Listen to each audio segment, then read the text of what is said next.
You know that feeling. It is 2 in the morning.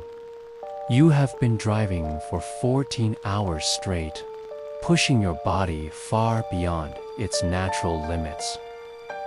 The white dashed lines on the asphalt are starting to blur together, becoming a solid hypnotic ribbon pulling you deeper into the dark. The monotonous droning hum of your car engine sounds like a dark, repetitive chant inside your skull. You are in the middle of nowhere. No streetlights, no cell service, just the oppressive, suffocating darkness of an isolated American highway pressing heavily against your glass windows. Your eyelids feel like they are lined with lead. Your reaction time is dropping by the second. You start seeing phantom shapes darting across the road just past the reach of your headlights. You know that if you do not pull over soon, you are going to fall asleep at the wheel and wrap your car around a pine tree. And then, as if the universe is answering your silent, desperate plea, you see it. A dull, flickering neon sign cutting through the pitch black night. It says, Motel, vacancy. The letters buzz with a sickly, dying electrical hum, casting a harsh red glow over a cracked, weed-choked parking lot. You feel a massive wave of relief wash over you. Your shoulders drop. You hit the turn signal, but you should not, because that relief is a lie. That neon sign is not a beacon of safety. It is a lure. This is the exact moment your nightmare begins. Welcome to the dark, forgotten, and deadly corners of the American road trip. Tonight, we are diving deep into the terrifying reality of why you should never, under any circumstances, stay in an isolated roadside motel. The architecture of fear is always exactly the same. These forgotten motels sit on the very edge of old, crumbling highways that were bypassed by the major interstates decades ago. They are decaying relics of a bygone era, slowly rotting in the harsh elements, forgotten by civilization. When you pull your car into the parking lot, the crunch of your tires on the loose gravel sounds unnaturally loud, almost violent in the dead of night. The silence that follows when you turn off your engine is absolutely deafening. It is not a peaceful silence. It is a heavy, expectant, suffocating silence. It feels as if the darkness itself is holding its breath, waiting for you to step outside your vehicle. You grab your overnight bag. Your legs are stiff. Your back aches from the long drive, and you walk toward the dimly lit office. The harsh glare of a single dust-covered tungsten bulb illuminates the front desk. The smell hits you before you even reach the door. A stale, depressing, deeply unsettling mixture of old, stale cigarette smoke, damp, mildewed carpet, and cheap industrial cleaning supplies that are desperately trying to mask something much worse. Something that smells faintly like copper and rotting meat. There is always someone at the desk, They never seem to be doing anything. They are not reading. They are not watching television. They are just waiting. When you approach, their eyes lock onto you. There is no warm greeting. There is no hospitable customer service smile. Just a blank, hollow, predatory stare that makes the tiny hairs on the back of your neck stand straight up. The clerk does not ask how your drive was. They slide a heavy, rusted brass key across the worn, scratched countertop. Room number 12. At the very end of the long building, completely hidden from the road, facing the dense, pitch-black woods behind the property. You take the key. You pay in cash because the faded sign on the counter says the card reader is permanently broken. As you turn and walk away, you can physically feel their eyes boring into your spine. You tell yourself you are just exhausted. You tell yourself that your mind is playing paranoid tricks on you because of the sleep deprivation. But your primal instincts, the ancient reptilian part of your brain that evolved over millions of years to keep you alive in the dark, is screaming at you to get back in your car, lock the doors, and drive away. You reach room 12. The wooden door is heavy, the cheap paint peeling off in large, jagged flakes. You insert the key, turn the stiff lock, and push the door open. The air inside is freezing cold and completely stagnant. You fumble blindly in the dark for the light switch. A sickly, jaundiced yellow glow floods the small room. It looks exactly like every other cheap, Depression-era motel room you have ever seen, but something feels profoundly wrong. A sagging, uncomfortable mattress covered in a stiff, floral bedspread that has clearly not been washed in a decade. A heavy cathode ray tube, television bolted down to a stained, deeply scratched wooden dresser. A single, filthy armchair pushed into the far corner. You immediately go back to the door and lock it. You turn the heavy deadbolt. You latch the metal security chain. You test the brass handle twice to make sure it is completely secure. You drop your heavy bag on the floor and collapse onto the edge of the bed. You are so tired, your bones actually ache. You tell yourself you just need 3 or 4 hours of sleep, and then you will be back on the road, miles away from here, before the sun even comes up. But sleep does not come. You lay there in the dark, staring up at the water-stained ceiling, listening to the absolute silence. At first, the only sound is the erratic rattling, violent cough of the ancient air conditioning unit sticking out of the wall. But then you hear it. A slow, deliberate, heavy scuffing sound outside your door. It sounds like a heavy work boot dragging slowly against the concrete walkway. Scuff, pause, scuff, pause.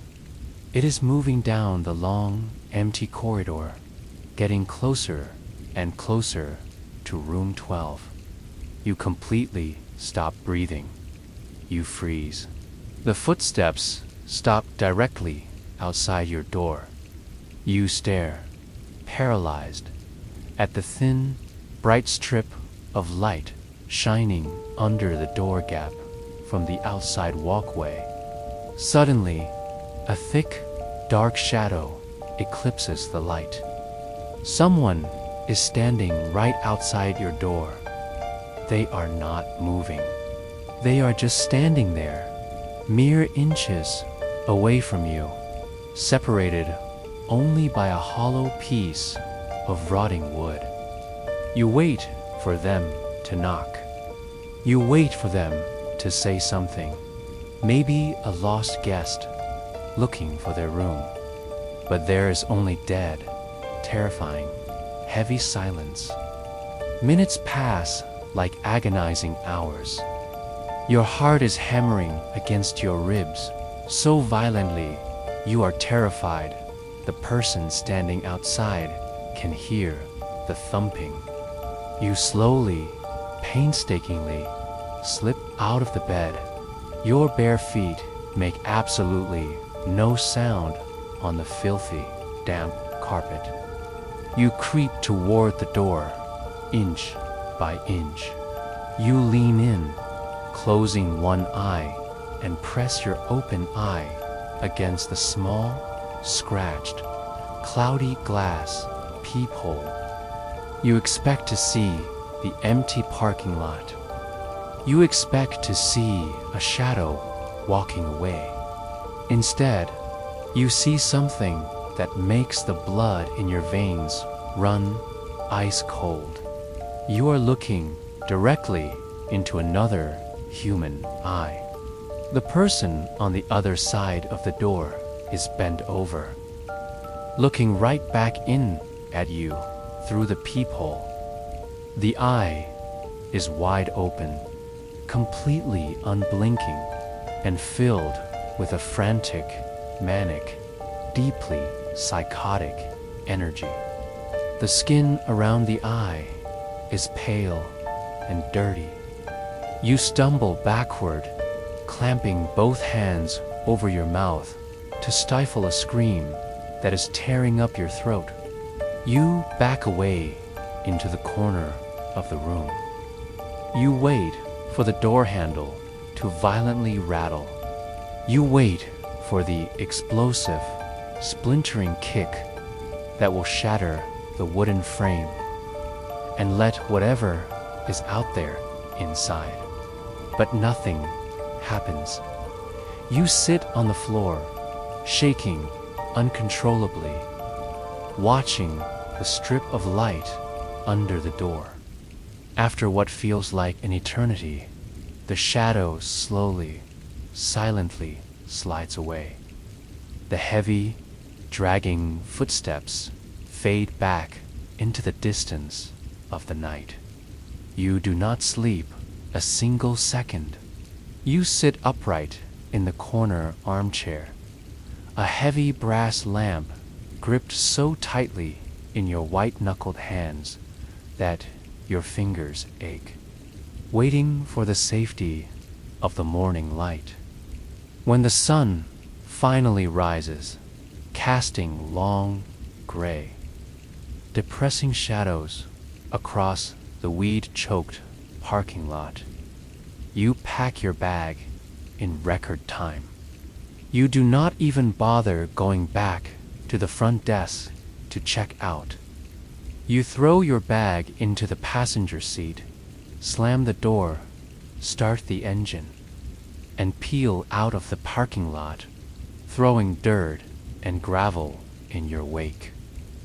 As you pull back onto the main highway, you glance up at your rearview mirror. The motel shrinks into the distance, a forgotten, rotting nightmare fading in the early morning mist. You survived. You tell yourself you are safe. But then, you realize something so horrific, it makes you pull over to the side of the road and vomit. That person outside your door last night was not trying to break in. You remember the faint, metallic, clinking sound right before the shadow appeared. They already had a master key. They were not trying to get in.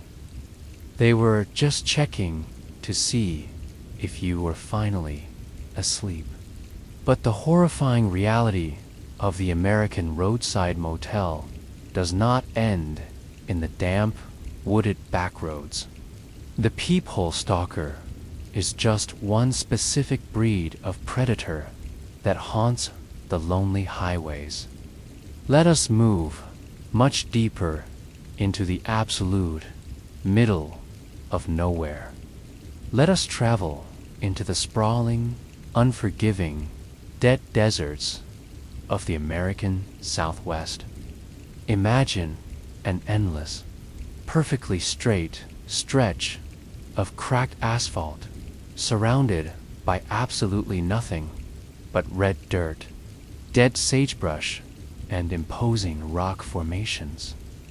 You have been driving through the blistering, suffocating desert heat all day long. The sun finally dips below the horizon, plunging the entire world into a deep, absolute, inky darkness. You are running dangerously low on gas. The needle is buried in the red. The dashboard light is glaring at you. The GPS says the next actual town is over 80 miles away. You are not going to make it. Out of the darkness, a faint, solitary glow appears on the horizon. As you get closer, you see a small, flat-roofed motel with a single, ancient gas pump out front. It looks like it was built in the 1950s, abandoned for decades, and then poorly brought back to life. But the lights inside the office are on. You pull your failing car up to the pump and step out. The desert air is entirely, unnervingly still. The desert night is usually filled with the sounds of insects and the wind. But here, there is absolute silence. You walk into the small office to pay for gas. The room is decorated with faded postcards and sun-bleached desert artifacts. Behind the dusty counter sits an older woman with a warm, grandmotherly smile, entirely out of place in this isolated landscape. She speaks in a soft, soothing voice. She tells you a massive storm is rolling in from the north, bringing a flash flood warning. She says the dirt roads will be washed out within the hour, and it would be incredibly dangerous to keep driving in the dark. Her tone is kind, deeply concerned. She offers you a room for a fraction of the normal price and a hot, home-cooked meal. Exhausted and fearful of the impending storm, you agree? She hands you the key to room 4. You walk outside to the empty lot. The room is surprisingly clean, but immediately it feels off. The ceiling feels far too low, the walls too thick, and there are no windows except for a tiny frosted glass square high up in the bathroom. You sit on the bed. 10 minutes later, a soft knock at the door. It is the old woman handing you a steaming bowl of beef stew and bread. She smiles warmly and tells you to lock the door and get some rest. You eat the stew. It is delicious, but within 5 minutes, a deep, heavy, unnatural lethargy washes over you. It hits you like a wave. It is not normal exhaustion. It is an overwhelming, immobilizing sleepiness pulling you down. Your limbs feel incredibly heavy and your vision blurs. You realize, with a sudden spike of alarm, that something is terribly wrong. You try to stand up to reach the door, but your legs give out. You slump onto the hard floor, your vision swimming in darkness. You are unable to move, but you are still awake. Your mind is racing, but your body is completely unresponsive. As you lie on the floor, the eerie silence of the desert night is suddenly broken by the loud, rumbling sound of a heavy diesel engine pulling into the dirt parking lot outside. Then another engine and another. You hear the heavy slamming of truck doors and the crunching of boots on gravel. You hear low, rough voices murmuring directly outside the door of room 4. Using every ounce of remaining willpower, you manage to drag yourself, inch by agonizing inch, toward the dark bathroom. You pull yourself over the edge of the bathtub and draw the shower curtain shut, hoping the shadows will hide you.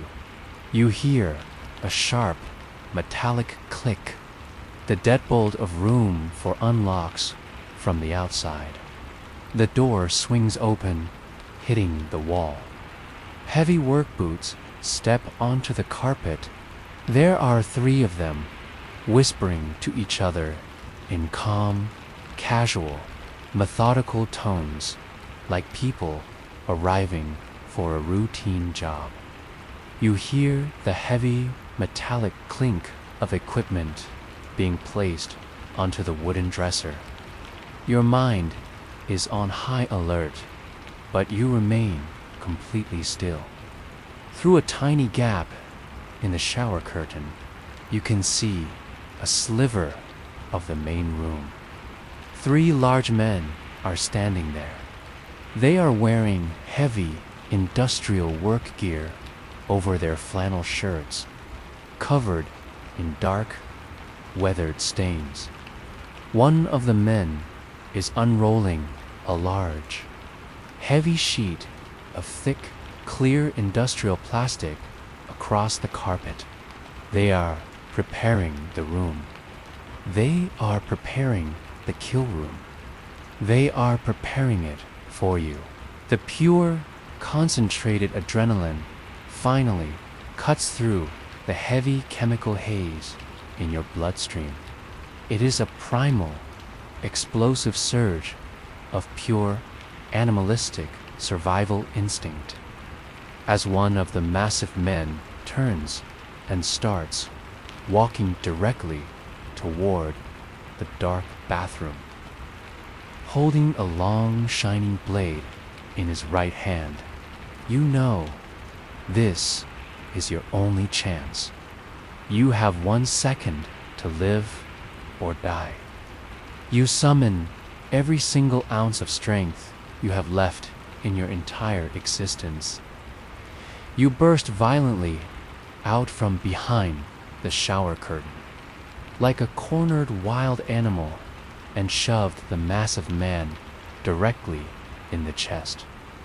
He stumbles backward, completely shocked by the sudden, violent movement from the person he thought was paralyzed.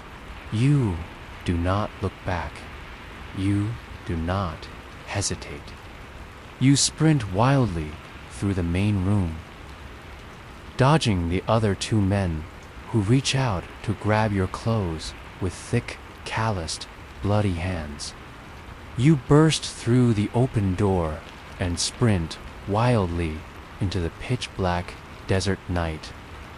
You do not run to your car. You know they have already disabled the engine or slashed the tires. You run directly into the pitch-black, unforgiving desert. You tear wildly through the sharp, thorny brush. Your lungs are burning like fire. You ignore the violent tearing of your skin, the blood running down your arms, and the freezing cold desert wind. You run until your legs give out. You hide deep inside a dry, rocky riverbed for 6 agonizing hours. You lie completely flat in the dirt, listening to the terrifying sound of their heavy flashlights sweeping the desert landscape.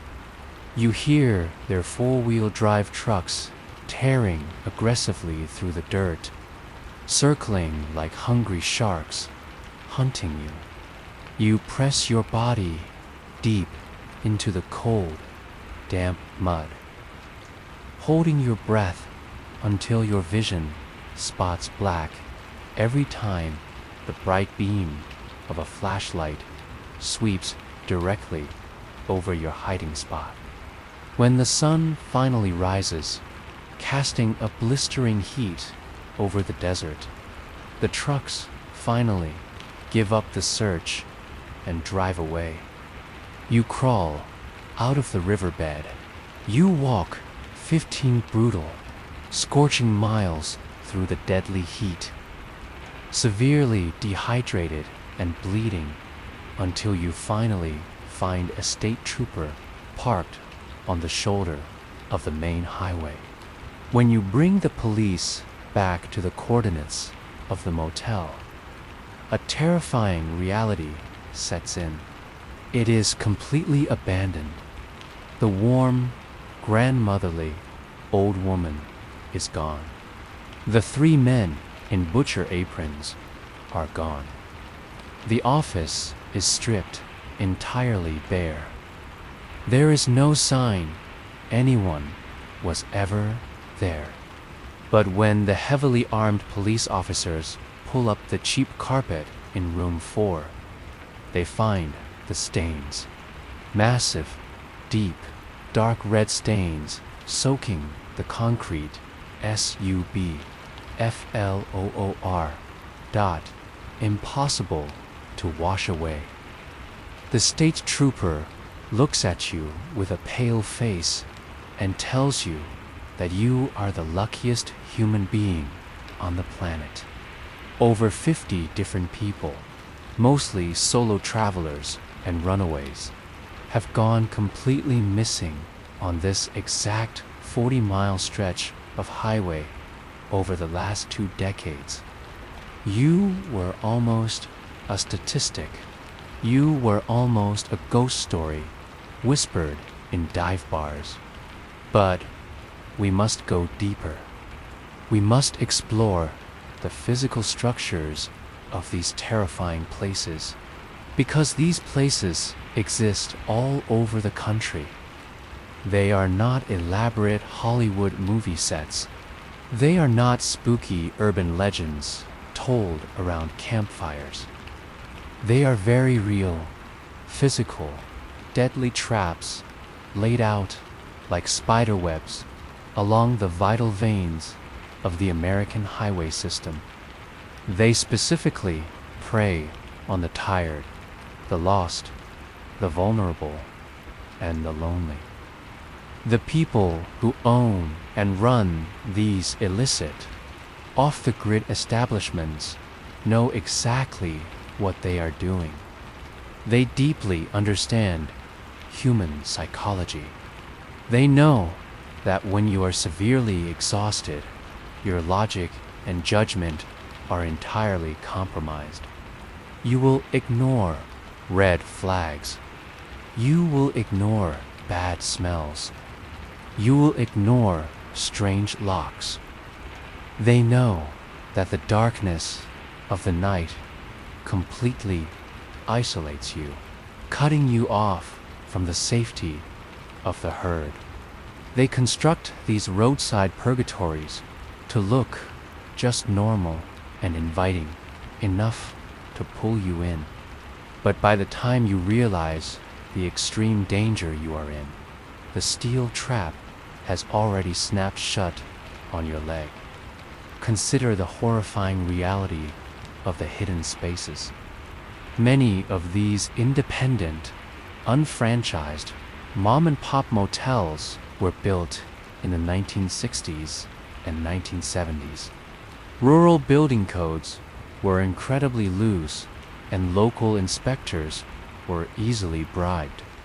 The owners constructed these buildings with strange, deliberate, terrifying architectural anomalies. You might walk into your motel room, drop your bags, and notice that the physical dimensions of the inside of your room do not match the outside of the building. Your room feels 10 feet shorter than it should be. There is a massive, unaccounted for gap between your room and the room next door. A void space. A space that does not exist on any blueprint. You are resting in the old motel room, completely unaware that a building's original design included strange, hidden maintenance corridors directly behind the walls. In that narrow space, surrounded by old dust, the acoustics of the building play tricks on the mind. It is a place forgotten by time. Travelers have reported unexplained occurrences in these historic roadside stops, waking up in the middle of the night to find that things in their locked room have subtly shifted. Luggage slightly moved, clothes folded differently, car keys relocated from the nightstand to the bathroom counter. An unexplained, damp mark on the white bathroom tiles. The unsettling realization hits them. The building holds architectural secrets, forgotten panels, and hidden spaces built into the walls that no one remembers. The mystery of the old structure is enough to leave. We put so much faith in the simple lock on a door. You walk in, turn the deadbolt, hear a click, and feel secure. But in these older, unbranded roadside motels, the history of the property spans decades. The exact layout and the old master keys are often lost to time. When you lock that door, you might just be isolating yourself in a place with a very long, forgotten history. Imagine driving through a heavy winter storm in the upper Midwest. The snow is falling so fast that your windshield wipers cannot keep up. You pull off the icy highway and check into an old two-story motel built like an oversized log cabin. The power in the entire building is flickering due to the severe weather outside. You get to your freezing room on the second floor, getting under the heavy blankets. Then the power goes out completely. The entire motel is plunged into total darkness. The only sound is the howling wind outside, battering the icy windows. But then, underneath the sound of the storm, you hear something else. You hear the old floorboards creaking. You hold your breath. It is pitch black. You can hear the slow, heavy compression of the floorboards, sounding like it is getting closer to the edge of the bed. The imagination runs wild in the absolute dark. You feel a sudden cold draft of air, and then the old mattress seems to slowly settle and depress beside your legs, as if an unseen weight is resting there. You lie perfectly still, listening to the sounds of the creaking structure, waiting for the pale morning light to finally crack through the frosted window. When the light finally breaks, you notice a strange, massive indentation on the mattress right next to you. But the room is completely empty. The door is still firmly locked from the inside. You look up, and the bizarre reality sets in. There is an old, forgotten maintenance hatch hidden directly above the ceiling. You are entirely, helplessly on your own. It is a modern-day illusion, a perfectly designed trap for the unwary traveler, cleverly disguised as a place of rest. So, what is the protocol? What do you do when you are driving alone cross-country? The night is dark, the road is endless, and the physical exhaustion becomes too much for your body to bear. The answer is incredibly simple, but it requires ironclad discipline and a refusal to give in to comfort. You must never stop at an isolated, unbranded roadside motel, no matter how tired you are, no matter how cheap the room is, no matter how inviting the neon sign looks. Turn the radio up to maximum volume, roll down all the windows, and let the freezing night air wake you up. Drink a strong, massive coffee.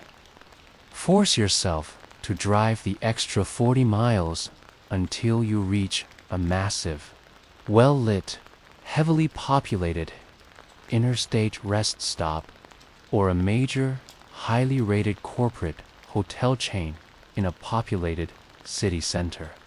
If you truly cannot drive another inch, pull into a massive 24-hour gas station.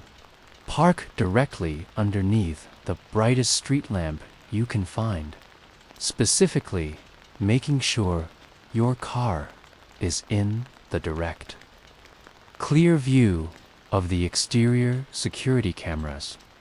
Lock all your doors. Roll up the windows tightly. Turn off the engine. Sleep in your locked car, sitting upright. It will be incredibly uncomfortable. Your neck will ache the next morning. Your back will be incredibly stiff. You will be miserable, but you will be completely secure. You will wake up safe. If you ever find yourself in a scenario where your car breaks down in a dead zone, or a massive weather event forces you off the road, and an isolated roadside motel is your absolute only option against the freezing cold or heat, you must become hypervigilant. You must act with absolute caution. Do not unpack your bags. Keep your heavy shoes on at all times. Look around the room and find the heaviest piece of furniture you can move. A solid oak dresser or a heavy armchair. Drag it across the floor and prop it firmly against the door handle so it cannot be easily pushed open from the outside. Inspect every single mirror in the room immediately. Place the very tip of your index fingernail directly against the glass. Look closely at the reflection.